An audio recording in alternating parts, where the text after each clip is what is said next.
नमस्कार दोस्तों, आप सभी लोगों का हमारे YouTube चैनल पर स्वागत है। आज हम जिस टॉपिक पे चर्चा करने वाले हैं वो टॉपिक है कंप्यूटर की संरचना एवं उसके भाग। कंप्यूटर की संरचना विभिन्न प्रकार के भिन्न भिन्न प्रकार के कंप्यूटरों की आंतरिक संरचना भिन्न भिन्न होती है, किंतु मुख्य रूप से कंप्यूटर का विकास वॉन न्यूमैन कंप्यूटर संरचना के आधार पर मानकर किया गया है।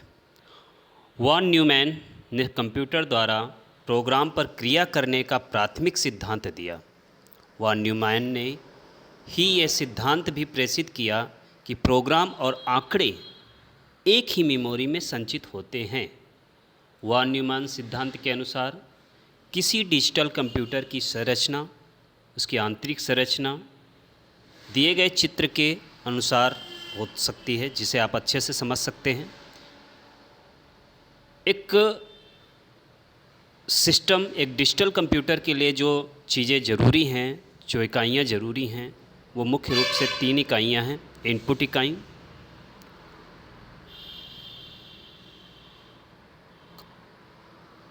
प्रोसेसिंग इकाई, आउटपुट इकाई।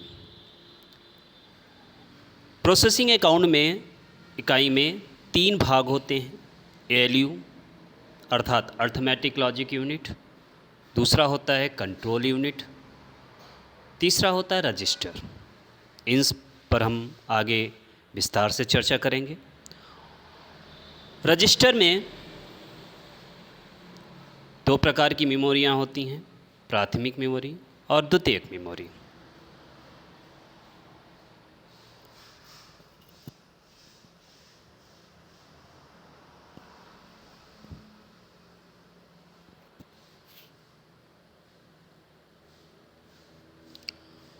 उपरोक्त संरचना के आधार पर दिए गए जो अभी हमने चित्र देखा, उसके आधार पर कंप्यूटर को हम निम्नलिखित 4 भागों में बांट सकते हैं।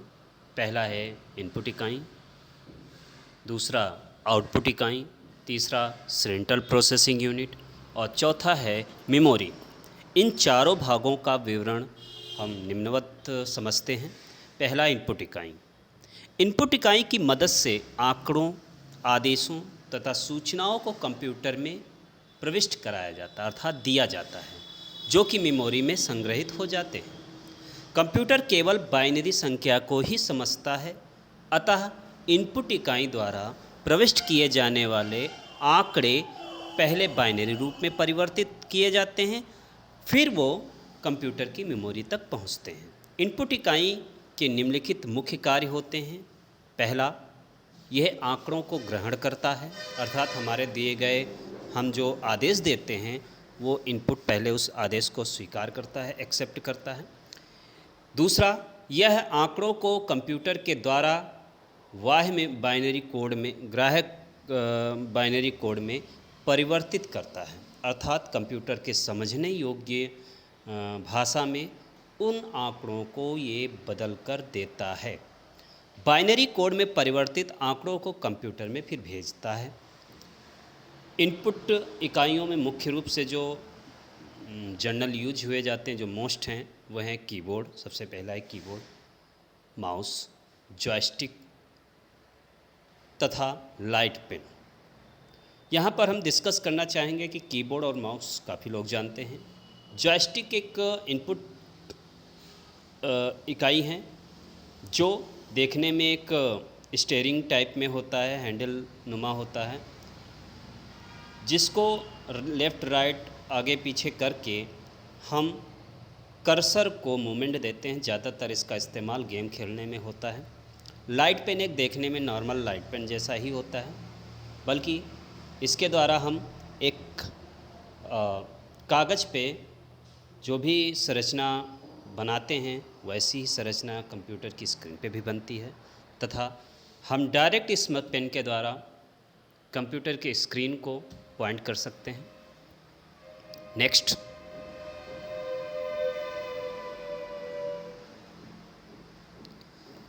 आउटपुट इकाई। कंप्यूटर जो भी कार्य करता है हमारे दिए गए आदेशों के अनुसार उन आदेशों के परिणाम स्वरूप जो हमें रिजल्ट प्राप्त होता है वो आउटपुट के द्वारा प्राप्त होता है।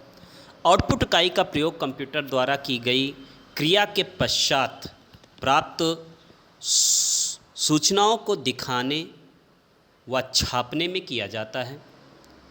कंप्यूटर सूचनाओं को आउटपुट इकाई पर बाइनरी कोड में भेजता है। आउटपुट इकाई इन बाइनरी कोड में प्राप्त सूचनाओं को जिस रूप में दिखाना चाहता है उसमें बदल लेता है। मॉनिटर, प्रिंटर, प्लॉटर आउटपुट इकाई के मुख्य उदाहरण हैं। तीसरे टॉपिक पे हम बात करते हैं सेंट्रल प्रोसेसिंग यूनिट। ये एक नियंत्रक इकाई होती हैं। सेंट्रल प्रोसेसिंग यूनिट को संक्षेप में हम सीपीयू भी बोलते हैं और ज़्यादातर लोग इसे सीपीयू के नाम से ही जानते हैं। सीपीयू कंप्यूटर का वो भाग है जिसे हम कंप्यूटर का मस्तिष्क, दिमाग, ब्रेन कहते हैं। सीपीयू उपयोगकर्ता द्वारा दिए गए आदेशों के अनुसार आंकड़ों पर क्रिया करता है तथा हमें आउटपुट इकाई के द्वारा प्रदान करता है। इसका मुख्य कार्य मेमोरी में संचित निर्देशों को कंप्यूटर में भेजना, उनकी देखभाल करना तथा फिर उन पर क्रिया करना। सीपीयू को दूसरे शब्दों में हम केंद्रीय क्रियान्वयन इकाई कहते हैं। सीपीयू ही प्राथमिक व द्वितीयक मेमोरी है, प्राइमरी एंड सेकेंडरी, जो नियंत्रण करता है, कंट्रोल करता है तथा ये ही पूरे प्रोग्राम को क्रमबद्ध तरीके से विश्लेषित करता है। कंप्यूटर सीपीयू के द्वारा ही गणितीय एवं तार्किक क्रियाएं भी करता है।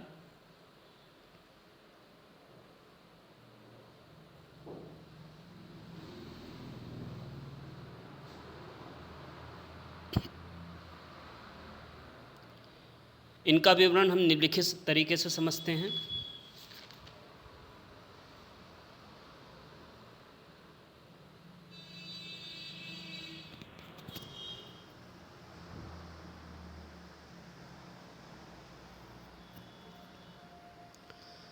सीपीयू 3 भागों से मिलकर बना होता है जो निम्नलिखित हैं। पहला अंकगणितीय तार्किक यूनिट, दूसरा कंट्रोल यूनिट, तीसरा रजिस्टर।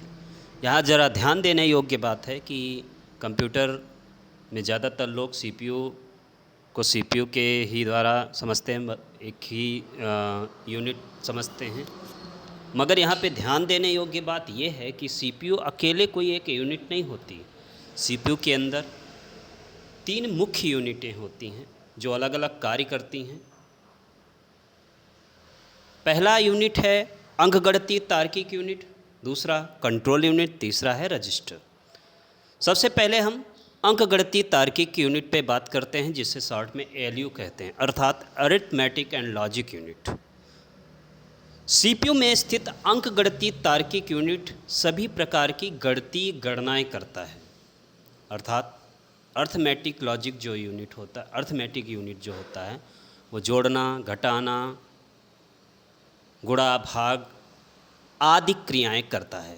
जो लॉजिक यूनिट होता है वो लॉजिकल गणनाएं करता है, जैसे 2 संख्याओं की तुलना करना आदि के लिए उत्तरदायी होता है। वास्तव में सभी प्रकार की अंकगणितीय तथा तार्किक क्रियाएं अंकगणितीय तार्किक यूनिट द्वारा ही की जाती हैं।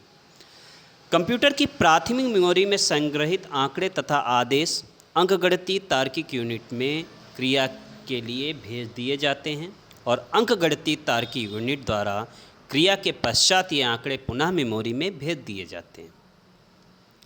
अंकगणितीय तार्किक यूनिट की बड़ी तीव्रता से कार्य करता है। यह लगभग 10 लाख गणनाएं प्रति सेकंड की गति से कार्य करता है, अर्थात 1 सेकंड में 10 लाख गणनाएं वो कर सकता है।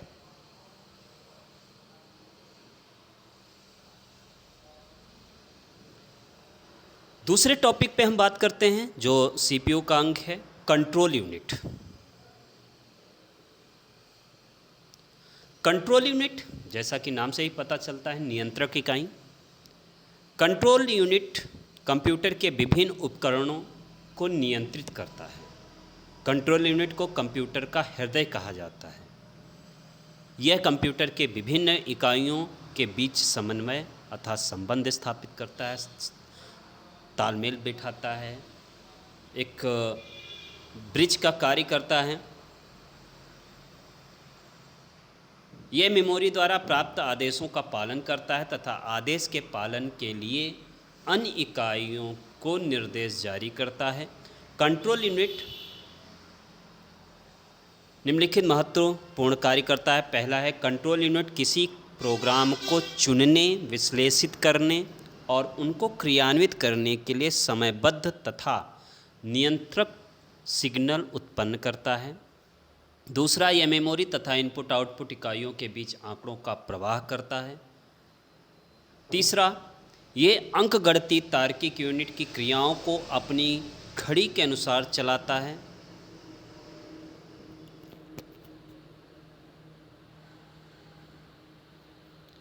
तीसरे टॉपिक पे हम बात करते हैं जो सीपीयू का अंग है, वो है रजिस्टर। मैंने जैसा कि पहले बताया था कि सीपीयू एक अकेली यूनिट वर्क नहीं करती। सीपीयू के अंदर 3 यूनिटियाँ होती हैं, एएलयू, कंट्रोल यूनिट और रजिस्टर। तीसरे टॉपिक पे हम रजिस्टर की बात करते हैं। तो रजिस्टर उच्च गति के छोटे परिपथ होते हैं, सर्किट्स होते हैं, जो आंकड़ों, आदेशों तथा मेमोरी के पतों को, एड्रेस को संग्रहित करते हैं। रजिस्टर 2 बाइट की सूचनाओं को संग्रहित कर सकता है।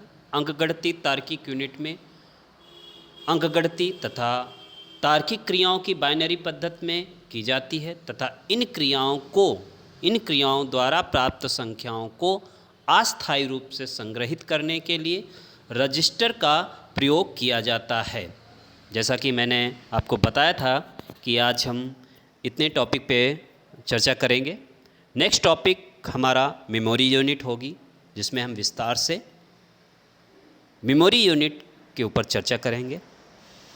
तो साथियों, आज के लिए धन्यवाद।